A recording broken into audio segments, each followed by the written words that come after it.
sasabihin sa'yo si Fermina? May pagtatapat sana ako sa iyo. Yung totoo, hindi na ako pumapasok sa Divisoria. Pumapasok na ako sa club. Club?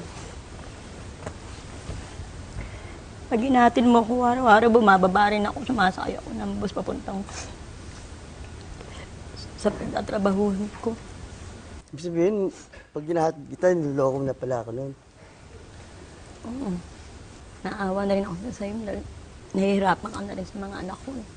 Ngayon, hindi ka naawa sa table pa inamin dahil hindi pa sa bahay mo nilang sinabi. Para maano mo na totoo yung ano ko sa'yo na hindi kita niloloko. Nagawa ko lang naman yun dahil para sa mga anak ko, para sa'yo din. Ang dami naman para, pwede mo na sabihin sa akin eh. Bakit ganun? Natakot kasi ako sa'yo na mamaya hindi mo matanggap eh. Ngayon, palagay mo, matatanggap ko. Miss May? Ano nararamdaman mo ngayon? Sabihin mo. Pagkakataon mo. Nagalit ako eh. Naiis ako kasi, hindi ko alam magagawa niya yun. Tingin mo, madali ba para sa kanya na sabihin to?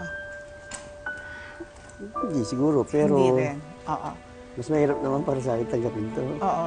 Naintindihan namin. Naiintindihan namin yon, Ronaldo. So gusto rin nating malaman mo kung saan siya nanggagaling, ba't niya nagawa ito. Pagkakataon mo na para sabihin kay Ronaldo. Natakot kasi po ako na malaman niya pa sa ibang tao o mahuli niya ako na makita niya na may kasama ako ibang lalaki. At bakit mo nagawa yung ginawa mong yon? Kasi, di ba, magkasama na kayo for 1 year na. Opo. Kailangan maintindihan ni Ronaldo. Kasi kulang na kulang din po kasi yung ibibigay niya sa akin. So ano ang masasabi mo sa pagtatapat niya ngayon? Hindi ko po siguro mapagbibigyan pa yan eh. Hindi ko ba siguro maintindihan niya yan? Hindi ko alam eh kung ano nararamdaman ko eh. Gaano mo siya kamahal? Mahal na mahal kasi siya lang unang, sa kanya pa lang ako mapagbibili kasi kahit na meron din akong meron din ako sa sustento ng mga kapatid tsaka magulang. Pero medyo mas inuna ko pa siya doon kasi nakipagbibili ako sa kanya tapos ganyan mangyayari.